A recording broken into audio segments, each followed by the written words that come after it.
Emily Caldwell, board member. Last meeting we had an action item and there was some conversation about the difference between ministerial versus discretionary projects. So this is just kind of an informational overview about how all of that works. And there will be a little quiz at the end. So hopefully I don't put you to sleep. Are there prizes? Oh, you know, I should have got prizes, man, if I had my act together.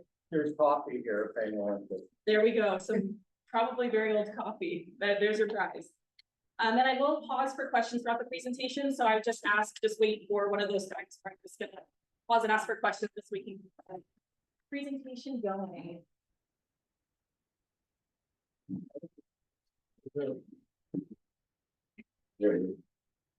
Great, thank you. Okay. Folks on Zoom can see this screen. This is discretionary versus ministerial.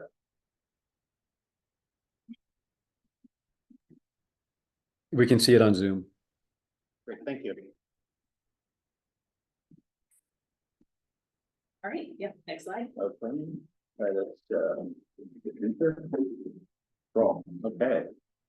All right, perfect. So just a quick overview and we'll dive into this, but this is just kind of the roadmap for what we're going to go over tonight. Sorry, the words are a little small, but I will definitely verbalize everything on the screen if you can't read it. This is by no means an official thing, but just a little, I like little word tricks to help me remember things. So ministerial, I like to think mini. And to me, that means small, you know, not a big deal, pretty simple and straightforward permit. So that's just the way I like to remember it. Discretionary has that root word discretion in it. So that's something where the city needs to make a decision about an item, requires a little more time and review. It's important to note that every city has its own level of decision-making process. So we're going to go over just how the city of San Diego works. This would be different in La Mesa, Chula Vista, any other city throughout California or the US. The city of San Diego has 5 processes, and we'll go through what each of those are and what they mean. And that's established by our land development code. So basically, generally speaking, as a process level increases, so does the complexity of a project. So process 1, pretty easy, straightforward. Process 5, that's going to be the most complicated and it requires our highest approval, which is at city council. So we'll dive into that through presentation. Next slide. Sorry.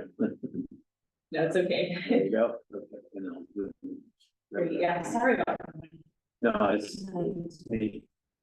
So what is a ministerial project? Under the city's code, that is a process 1 decision. It's a by right development. So that's something that all staff is doing is reviewing, making sure it complies with building code. It's a safe place to be.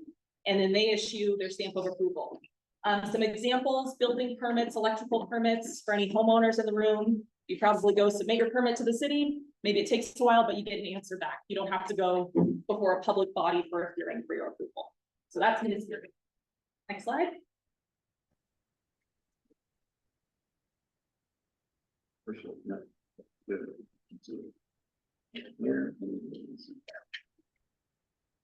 So what is a discretionary project? That is process levels 2 through 5, and I'll go into kind of what all the processes mean in a moment.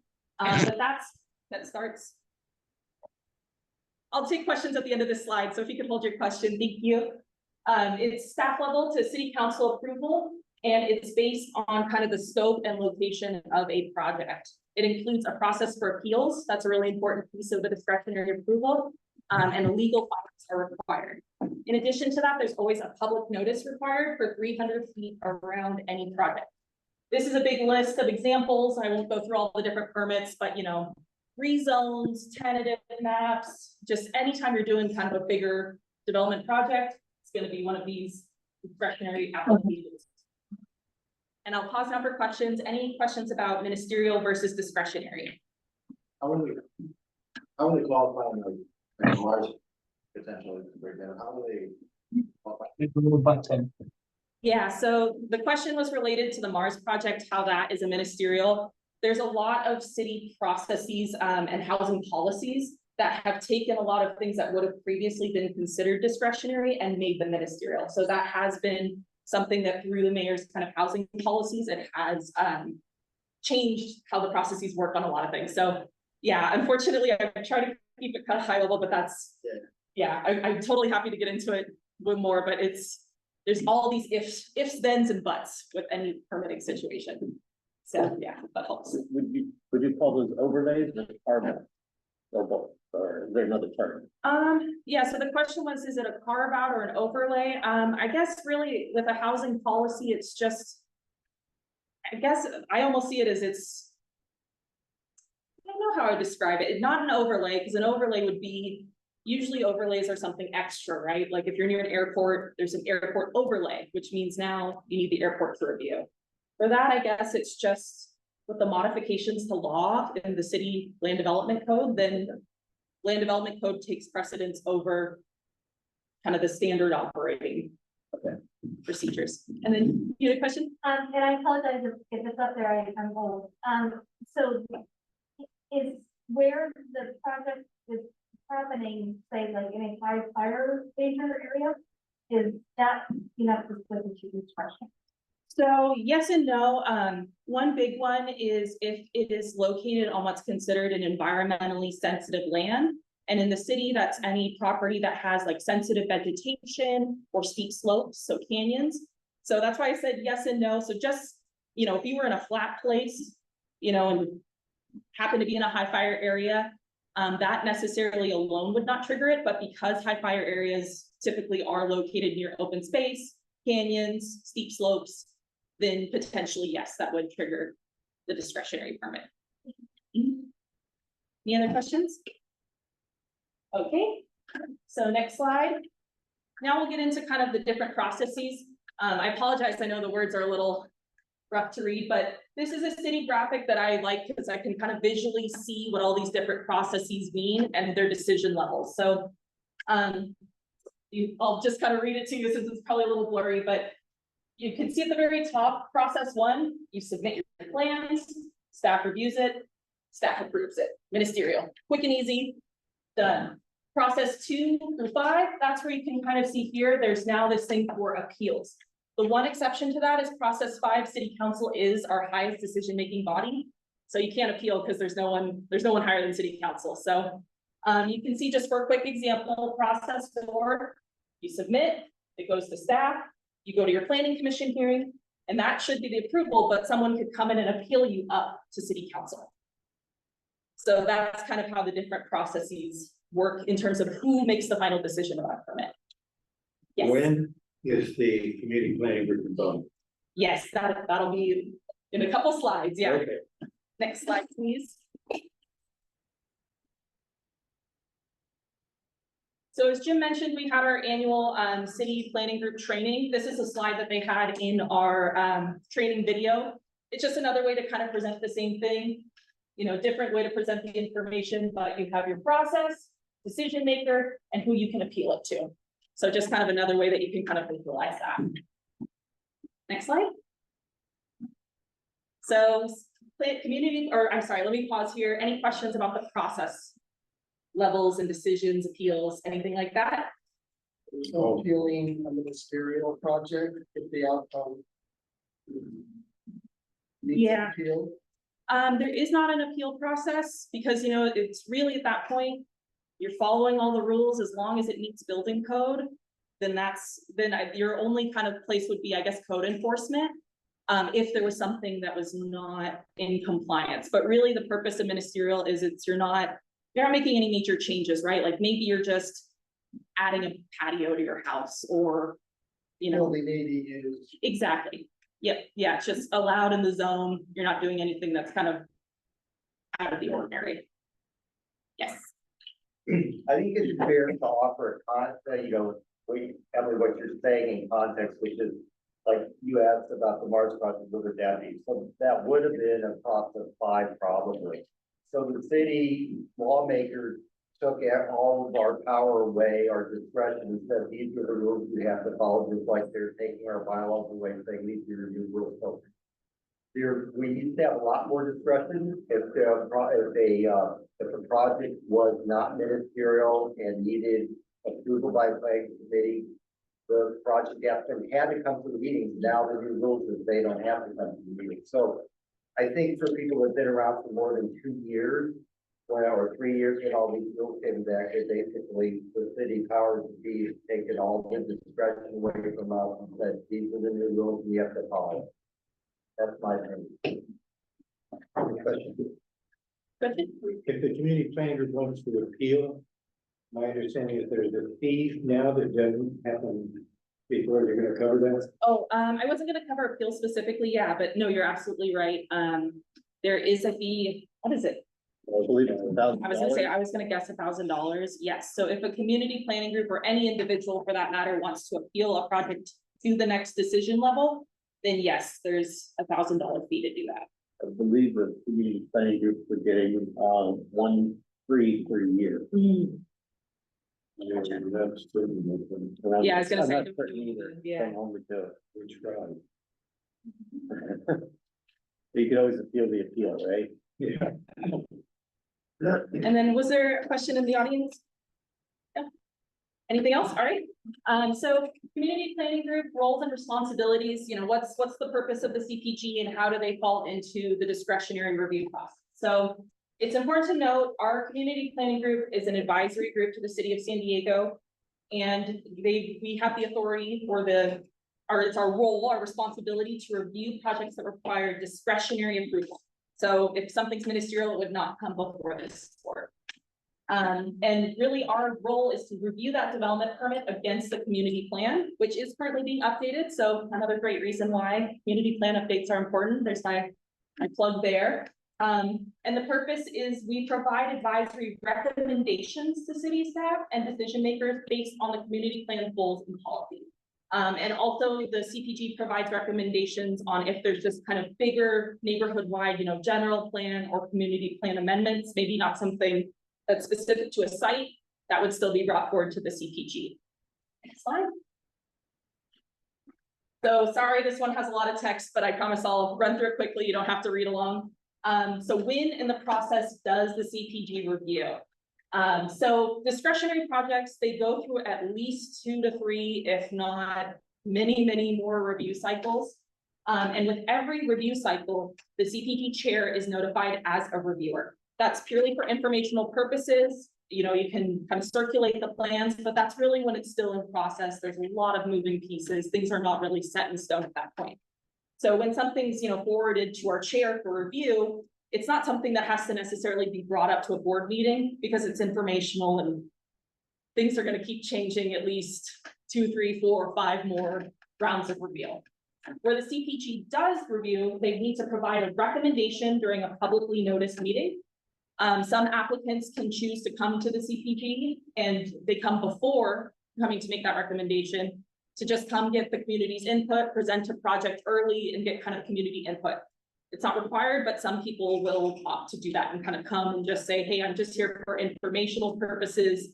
Here's what I'm planning on doing. What do you think? Now, once a project is on our agenda as an action item, that is when the CPG will vote on the project and provide a recommendation to the city. Now, this recommendation, it can occur at any time throughout the development review process.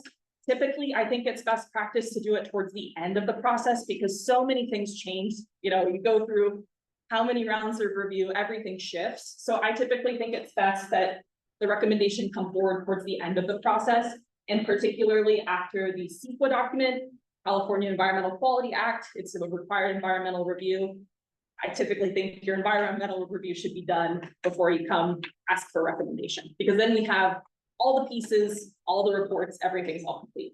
But really, the CPG could provide a recommendation day one. Next slide.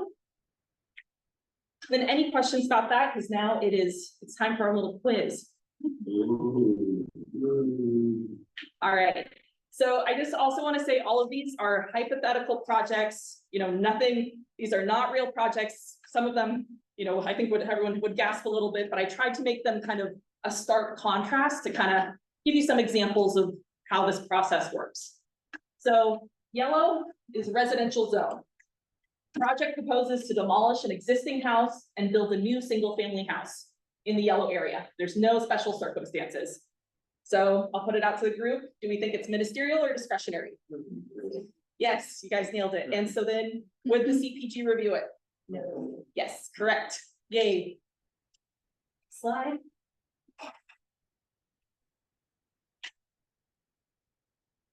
Okay, and again, not a real project. I just tried to pick something that, you know, would just kind of demonstrate some examples.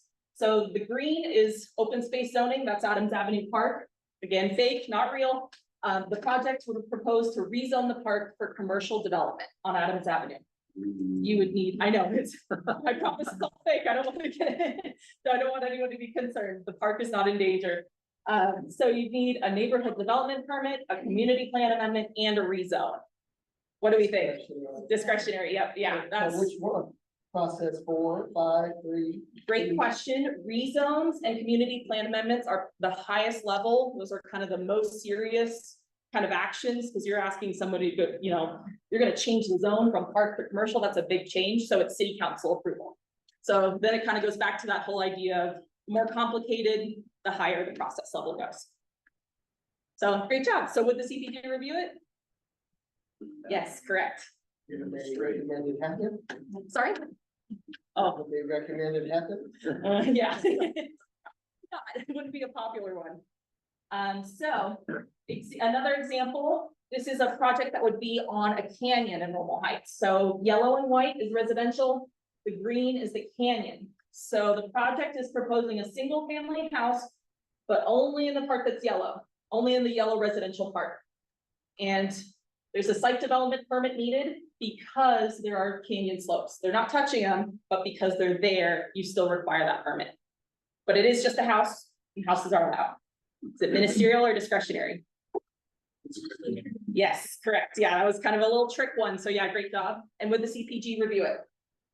Yes, correct. Sounds a lot like the Benson place. I thought it was a good example, yeah.